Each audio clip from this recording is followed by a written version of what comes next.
ఇంకొకటి ఈ H1B వీసాలకు సంబంధించిన వాళ్ళు ఎవరైతే అక్కడ జాబ్ చేస్తున్నారో వాళ్ళకి సంబంధించిన శాలరీ ఇంత ఉండాలి ఫిక్స్గా అనేది కూడా ఒక నిబంధన ఏదో పెట్టబోతున్నారా, పెట్టారా, ఏంటి ఆ చర్చ ఉంది? ఇప్పుడు నార్మల్ గా మాకు ప్రివేలింగ్ వేజ్ అని ఉంటుందండి, ఆల్రెడీ ఉంది. ఇప్పుడు నార్మల్ గా మినిమం వేజ్ అని అక్కడ ఉంటుంది. మినిమం వేజ్ గంటకు $10 ఉంటుందండి. అదే H1Bకి వచ్చే మటుకు అంటే అమెరికన్స్ కనుక నేను ఐటీ ప్రొఫెషన్ క్యారీ చేస్తే గంటకు $10 కూడా హైర్ చేయొచ్చు. అదే ఇండియన్స్ హైర్ చేయాలంటే, వాళ్ళని H1B మీద హైర్ చేయాలంటే గంటకు $10 ఇవ్వడానికి వీలు కుదరదు. అక్కడ నార్మల్ గా అమెరికన్ శాలరీస్ ఎంత ఉన్నాయి, ఆ లొకాలిటీ శాలరీస్ ఎంత, డల్లస్ లో ఎంత, కన్సస్ లో ఎంత, వాషింగ్టన్ డీసీలో ఎంత, శాన్ ఫ్రాన్సిస్కోలో ఎంత అని ఒక ప్రివేలింగ్ వేజ్ అని లేబర్ డిపార్ట్మెంట్ అక్కడ ఉన్న శాలరీస్ అన్ని క్యాలిక్యులేట్ చేసుకొని వాళ్ళు చేస్తారు. చేసిన తర్వాత ప్రివేలింగ్ వేజ్ మాత్రం ఉండదు. నార్మల్ గా మీకు చెప్పాలంటే డల్లస్ మనం మంచి ఎగ్జాంపుల్ తీసుకుందాం, అబౌట్ $70,000 to $75,000, $80,000 అట్లా ఉంటుందండి. ఇది సాఫ్ట్వేర్ డెవలపర్స్ H1B. అయితే ఇప్పుడు కొత్తగా అంటే ప్రపోజల్ ఇతను చేస్తుండా మాకంటే ఫోర్బ్స్ మ్యాగజైన్ అన్నది మా దగ్గర వెరీ పాపులర్ మ్యాగజైన్. అక్కడ ఫోర్బ్స్ కానివ్వండి, బ్లూంబర్గ్, ఇవి ఇమిగ్రేషన్ లీక్స్ అనేవి అక్కడ పోతాయి. గవర్నమెంట్ కావాలని లీక్ చేస్తారు. వాళ్ళు నార్మల్ గా ఏమైనా పబ్లిష్ చేసిందంటే 99% అటువంటి మనకి ఎంబెడే ఇంప్లిమెంటేషన్ తెలుస్తుంది అన్నట్టు. వాళ్ళు ఏమంటానంటే గవర్నమెంట్ లేబర్ డిపార్ట్మెంట్ కు ఒక ఆర్డర్ ఇస్తాడు ట్రంప్ ప్రభుత్వం, దట్ మినిమం వేజ్ ఆఫ్ H1Bకి ఒకవేళ మీరు కన్సెస్ లా పనిచేసినా కూడా, లేదా అంటే మీరు వాషింగ్టన్ డీసీలో కానివ్వండి, San Francisco high price area పనిచేసినా కూడా మినిమం శాలరీ $208,000 అంటే అక్షరాల 2 కోట్ల రూపాయల శాలరీ కంపల్సరీ ఏడాదికి ఇవ్వాలి. మీ దగ్గరేమో కాస్ట్ టు ద కంపెనీ, మా దగ్గర డైరెక్ట్ గా 2 కోట్లు ఇవ్వాల్సిందే, కాస్ట్ టు ద కంపెనీ కాదు. మేము ప్యాకేజ్ అనేది కాస్ట్ టు ద కంపెనీ, $2 కోట్ల ఇవ్వాలి అని చెప్పి వాళ్ళు ప్రపోజ్ చేస్తున్నట్టు, అతను ప్రభుత్వం చేస్తున్నట్టు వీళ్ళు రిలీజ్ చేశారు. ఒకవేళ కనుక అది కనుక రిలీజ్ అయితే దాదాపుగా అండి 90 to 95% ఆఫ్ మన H1B వాళ్ళు అందరు కూడా వెనకకు రావాలి. ఎందుకంటే మోస్ట్ ఆఫ్ ద వాళ్ళ శాలరీస్ ఎంత ఉంటాయి, $80,000 నుంచి $120,000 మధ్యలో శాలరీస్ ఉంటాయి టిపికల్ గా. 80,000 అంటే దాదాపు మీ 75 లక్షల నుంచి అబౌట్ $1,10,00,000 దాకా శాలరీస్ ఉంటాయి. 2 కోట్లు ఒకసారి ఇవ్వాలంటే, ఇంతమందికి ఇవ్వాలంటే వాళ్ళకి ఏ కంపెనీ కూడా ఇవ్వడానికి వీలు కుదరదు. కాబట్టి మరి ఇవి కొత్తగా వచ్చే H1Bs ఇంప్లిమెంట్ చేస్తారా, ఉన్న H1Bs ఇంప్లిమెంట్ చేస్తారా అన్నది ఇంకా మాకు క్లారిటీ లేదు. మరి ఇది ప్రపోజల్ వస్తుందా రాదా, వస్తే కొత్తగా వచ్చే వాటికా, లేదా అంటే ఉన్న వాళ్ళకు కూడా ఎక్స్టెన్షన్స్, ఉన్న H1Bs ఎక్స్టెన్షన్ కానివ్వండి, కంపెనీ మారితే వాటికి కూడా అప్లై చేద్దా. ఒకవేళ కనుక ఇది అన్నిటి మీద అప్లై అయితే మాత్రం మన వాళ్ళు దాదాపుగా ఇప్పుడు 6 లక్షల మంది దాకా మన వాళ్ళు H1 మీద 6-7 లక్షల దాకా H1 మీద ఉన్నారు. ఒక 4 లక్షల మంది దాకా H4 మీద ఉన్నారు. అంటే దాదాపు 10 లక్షల మంది దాకా మన వాళ్ళు మొత్తం అక్కడ ఉన్నారు. అందులో 90% ఆఫ్ ద పీపుల్ కన్నా ఎక్కువ మంది వెనకకు రావాల్సి వస్తుందండి. Oh my god, companies bear చేయలేవు కదంతా, చేయలేవు. 2 లక్షలు అన్నది బేర్ చేయలేవు.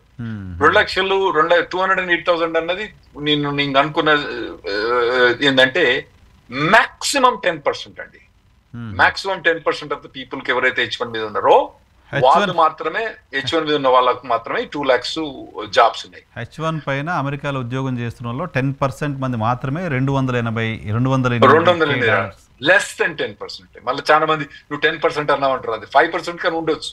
లెస్ దాన్ 10% లేదా 5% ఉండొచ్చు అని నేను అనుకుంటాను. అంటే 90% వాళ్ళ కంపెనీస్ ఈ రూల్ కనుక తెస్తే కంపెనీస్ వదిలేయాల్సింది, పంపించేయాల్సిందే. అంటే ఇప్పుడు ఉన్న H1B 2 ఏళ్ళు ఉందనుకోండి, అంతసేపు పని చేసుకోవచ్చు. ఎక్స్టెన్షన్ చేసేటప్పుడు వాడు ఎక్స్టెన్షన్ చేయడు, ఎందుకంటే 2 లక్షలు.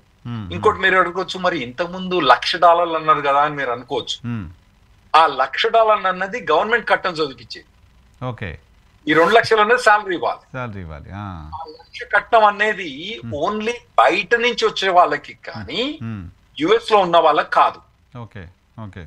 ఈ 2 లక్షలు అన్నది మాత్రం మరి ఇది ఎట్లా అప్లై చేస్తాడు, ఉన్న వాళ్ళకి అప్లై చేస్తాడా, కొత్తగా వచ్చే వాళ్ళకి అప్లై చేస్తాడా, ఎక్స్టెన్షన్ అప్లై చేస్తాడా అన్నది ఇంకా మనకు డీటెయిల్ గా తెలియదు.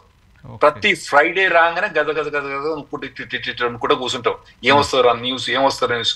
మంచి అయితే వచ్చేది లేనే లేదు మాకు. ఎప్పుడు ఫ్రైడే రిలీజ్ చేస్తాడు, స్కేర్ క్రియేట్ చేసే డెసిషన్సే వస్తున్నాయి. సో దీని ఇంపాక్ట్ మేజర్ సాఫ్ట్వేర్ ఇండస్ట్రీ మన దగ్గర నుంచి వస్తున్న వల్ల మేజర్గా సాఫ్ట్వేర్లో ఉన్న వాళ్ళే ఎక్కువ కదా. H1Bలో దాదాపుగా 80% సాఫ్ట్వేర్, 80% ప్లస్ సాఫ్ట్వేర్ ఇండస్ట్రీ అంటే ఎక్కువ సాఫ్ట్వేర్ ప్రొఫెషనల్సే ఇబ్బంది పడే పరిస్థితి ఉంటుంది విషయంతో. అవునండి, even software companies two, software companies కూడా, ఎందుకంటే వాళ్ళకు మెటీరియల్ పనిచేసే వాళ్ళు దొరకరు కాబట్టి డెఫినెట్లీ వాళ్ళకు కూడా బాగా ఎఫెక్ట్ అయింది. గతంలో $1,00,000 మనం వేసినప్పుడు సరే కంట్రీకి ఇన్కమ్ కోసమనో ఇంకేదో చెప్పింది గవర్నమెంట్, ట్రంప్ మాట్లాడినమాట. దీనికి పర్పస్ ఏంటి, రీజన్ ఏంటి, ఇది వేయాలనే ఆలోచన రావడం వెనక రీజన్ ఏంటి అంటే ట్రంప్ ప్రభుత్వం ఒక ఉద్దేశం ఏంటంటే ఇప్పుడున్న H1B శాలరీస్ చాలా లో శాలరీస్ అంటాడు. చాలా లో శాలరీస్, వీళ్ళందరూ మన అమెరికన్స్ ఒక జాబ్స్ ను అండర్ కట్ చేస్తుండ్రు. వీళ్ళు లేకపోతే మనకి ఇంత శాలరీస్ వస్తాయి, $208,000 శాలరీస్ వస్తాయని అతని ఉద్దేశం. కానీ ఆ 208,000 శాలరీస్ రావు, ఆడ కంపెనీస్ ఎఫోర్డ్ చేయలేవు, కంపెనీస్ ఇన్నోవేషన్ బంద్ చేస్తాయి ఇటువంటి ప్రొవిజన్స్ పెడతాయి. అది వాళ్ళు అర్థం చేసుకోరు కదా, ఎందుకంటే ఈ ట్రంప్ అనేది ఆ మెగా ప్యాక్ అనేది వాళ్ళు ఏం చెప్పినా లేదు, వీళ్ళని మొత్తం తీసేయాల్సిందే, ఇక వాళ్ళ ప్రిన్సిపలే అది అన్నట్టు. అంటే సింపుల్, బయట దేశాల నుంచి వచ్చిన వాడు తక్కువ జీతానికి పనిచేస్తున్నాడు, అందుకోసం కంపెనీలు బయట నుంచి తెచ్చుకుంటున్నాయి కాబట్టి ఇంత జీతం ఇవ్వాల్సిందని పెడితే వాడు బయట నుంచి తెచ్చుకోడు, మన దగ్గర నుంచే పెట్టుకుంటాడు అనేది వాళ్ళ ఇంటెన్షన్, అంతేనా? అది వాళ్ళ ఇంటెన్షన్. ఓకే చీప్ లేబర్ అయిపోయాం మనం, బయట నుంచి అంతా చీప్ లేబర్ అయిపోయాం కాబట్టి మన దగ్గర నుంచి పట్టుకెళ్ళిపోతాం. చీప్ ఏం లేదండి, $80,000 వాళ్ళ పాయింట్. వాళ్ళ పాయింట్ అది కదండి. మా ఆఫీస్ లో 100 మంది ఉన్నారు, మా ఆఫీస్ లో మేము శాలరీస్ ఇస్తాం, మాకు తెలుసు కదా. ఆ H1Bకి ఇచ్చే శాలరీస్ మేము ఇయ్యలేము, ఇంతమందికి H1B హైర్ చేయలే మా ఆఫీస్ ని, ఎందుకంటే వాళ్ళకి ఎక్కువ శాలరీస్ ఇవ్వాలి, మేము అమెరికన్స్ హైర్ చేస్తాం. కాకపోతే ఏంటంటే ఈ ఐటీ వల్ల గత్యంతరం లేక వాళ్ళు హైర్ చేస్తారు, ఎందుకంటే H1B వాళ్ళకు శాలరీస్ హై ఇవ్వాలి, ఇంకోటి ఫైలింగ్ ఫీజు వాళ్ళకు 6,000 దాదాపు 3,000 నుంచి 5,000 దాకా 6,500 దాకా ఫైలింగ్ ఫీజు కట్టాలి. తర్వాత మళ్ళీ లాయర్ కట్టడం చదివియాలి, వాడు ఉంటాడు కదా మధ్యలో, ఏముంటాం కదా, మా కట్టడం చదివియాలి, చాలా పేపర్ వర్క్ ఉంటుంది వీటికి. ఇవన్నీ పేపర్ వర్క్ చేసి వాడు తీసుకొచ్చిందంటే ఐటీ వల్ల గత్యంతరం లేదు కాబట్టి మా లాయర్లో మేము ఇప్పుడు 25 ఏళ్ళ నుంచి ఆఫీస్ ఆపరేట్ చేస్తాను, ఇంతప్పుడు ఒక H1B ఫైల్ చేయలేదు. 25 years నుంచి US లో మీకు ఒక H1B అవసరం అవసరం పడ్డా కూడా ఈ తలకాయ నొప్పులు ఏంది, ఈ శాలరీస్ అన్ని మేము పే చేయాలని చెప్పి మేము అమెరికన్స్ హైర్ చేసుకుంటాం. ఇది ఓన్లీ ఐటీ ఇండస్ట్రీలో ఎప్పుడైతే షార్టేజ్ ఎక్కువ ఉంటుందో అప్పుడే వాళ్ళు హైర్ చేసుకుంటారు ఇటువంటి. లేకపోతే వాళ్ళకి అమెరికన్స్ అవైలబుల్ ఉంటే ఎన్ని తలకాయ నొప్పులు ఎందుకు పడతారంటే ఈ లాయర్లతో డీలింగ్ ఏంది, ఈ ఫైలింగ్ ఫీజు ఏంది, లేబర్ డిపార్ట్మెంట్ ఏంది, FTNS ఏంది, USCIS తోటి రిస్ట్రిక్షన్ ఏంది, వీసా స్టాంపింగ్ రిస్ట్రిక్షన్ ఏంది, మళ్ళీ దీన్ని గ్రీన్ కార్డ్ అప్లై చేయాలి, మళ్ళీ 3 ఏళ్ళకి H1B ఎక్స్టెన్షన్ ఫైల్ చేయాలి, అప్పుడప్పుడు 7 ఏడాది ఎక్స్టెన్షన్ 3 ఏళ్ళు కాదు 7 ఏడాది, ఎన్ని రెస్ట్రిక్షన్లు వామ్మో. ఈ చాట భారతం ఉంది, ఎన్ని పెట్టుకున్న దానికన్నా అమెరికన్స్ హైర్ చేసుకుంటాం. ఇప్పుడు నేను కంపెనీ రన్ చేస్తున్నా, 100 మంది ఉన్నారు నా కంపెనీలో, ఇంతవరకు 25 ఏళ్ళ నుంచి కంపెనీ రన్ చేస్తున్నా, ఇంతవరకు ఒక్క H1 కూడా మేము ఫైల్ చేయలేదు, ఎందుకంటే ఈ తలకాయ నొప్పి పడడం అంత ఈజీ కాదు.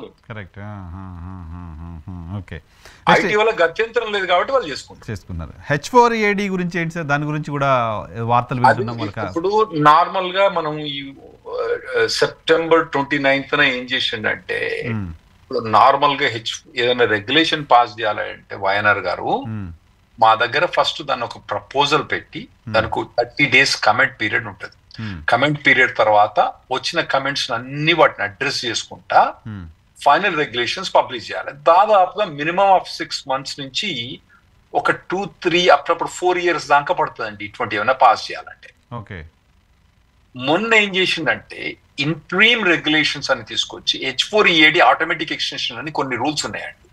మనం ఎక్స్టెన్షన్ అంటే మనకి H4EAD డిసెంబర్ లో ఎక్స్పైర్ అవుతుంది, మనం ఎక్స్టెన్షన్ ఫైల్ చేసుకొని H4 అప్రూవ్ అయిపోయింది అనుకుందాం, కొన్ని సర్కమ్స్టాన్సెస్ H4 అప్రూవ్ అయింది, EAD అప్రూవ్ కాదు, వాడు చెయ్యడు, ఎందుకంటే మనం 6 నెలల ముందే ఫైల్ చేసుకోవాలి, వాడు 1 time లైన్ 8 months వాడు చేయనప్పుడు ఏంటంటే 540 days దాకా ఎక్స్టెన్షన్ ఉన్నా కూడా మనం పని చేసుకోవచ్చు అని ఒక రూల్ ఉంది.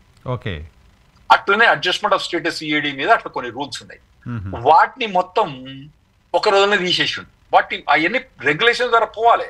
ఇది ఎమర్జెన్సీ ప్రొవిజన్స్ కింద వస్తుంది కాబట్టి మాకు టైం లేదు కాబట్టి టక్కన ఇంటరీమ్ ఫైనల్ రెగ్యులేషన్స్ పాస్ చేసి పడేసి. అయితే ఇప్పుడు మాకు భయం ఏంటంటే ఇవి ఏదైతే శాలరీ ఇంక్రీజ్ చేయదలుచుకుంటూ ఇద్దరు కూడా ట్రంప్ ప్రభుత్వం ట్రై చేసింది శాలరీ ఇంక్రీజ్ చేయడానికి, ఫెయిల్ అయింది.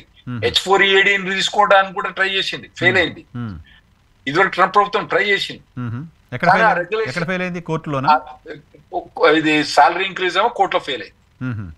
సెకండ్ ఏంటంటే H4EAD అంటే ప్రపోజ్ రెగ్యులేషన్ ఫైల్ చేసి మనోడు మళ్ళీ నెక్స్ట్ టైం కూడా వస్తాడు కదా, ఆ టైంలో తీసేద్దాం అనుకున్నాడు.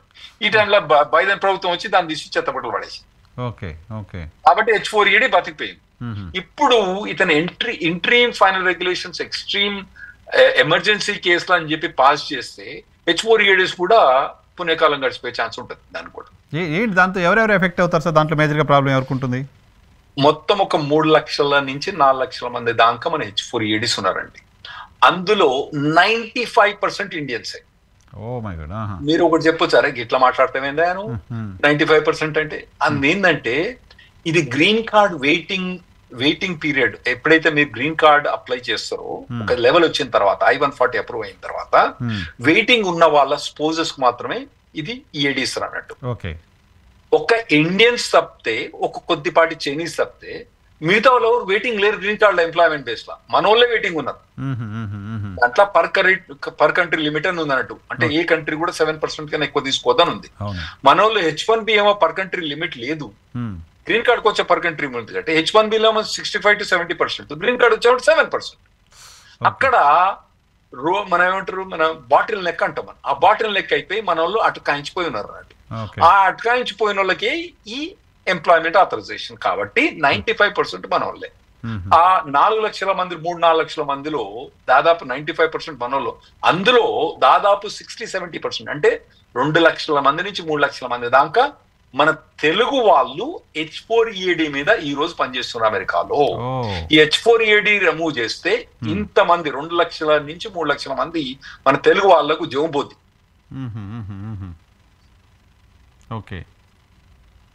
సో ఇది ప్రపోజల్ ఎప్పుడు చేస్తాడు, ఏం చేస్తాడు, అతనికి ఇంటెన్షన్ ఉందా లేదా అనేది క్లియర్ ఎక్స్ప్రెస్ చేసిండు. అతని ఇమిగ్రేషన్ అడ్వైజర్ స్టీవెన్ మిల్లర్ అతను క్లియర్ గా అడ్వైజ్ చేసిండు. ఏంటంటే H4EAD తీసేస్తా అని చెప్పిండు. ఎప్పుడు తీసేస్తాడు, ఎట్లా తీసేస్తాడు అన్నదే ఇప్పుడు మనం చేయాల్సిన డిస్కషన్ అంతే. సో వాళ్ళకి ఆప్షన్ ఏముంటుంది? తీసేశారు ఇప్పుడు అక్కడ ఇప్పుడు నార్మల్ గా H4EAD తీసేస్తే నేనేమనుకుంటానంటే, వాళ్ళు తీసేసేటప్పుడు ఎప్పుడు కూడా వాళ్ళు ముందు ఉన్న EADs ని క్యాన్సిల్ చేయరు. ఎప్పుడు కూడా ముందు ఏవైతే ఎక్స్టెన్షన్స్ ఉన్నాయో అవి తీసేస్తారు. ఇప్పుడు ఎవరికన్నా 6 months పర్మిట్ ఉంది అనుకోండి, మళ్ళీ పర్మిట్ ఇవ్వాలంటే వాళ్ళకి ఇయ్యరు. ఒకవేళ 2 years ఉంది అనుకోండి వాళ్ళకి ఇస్తారు.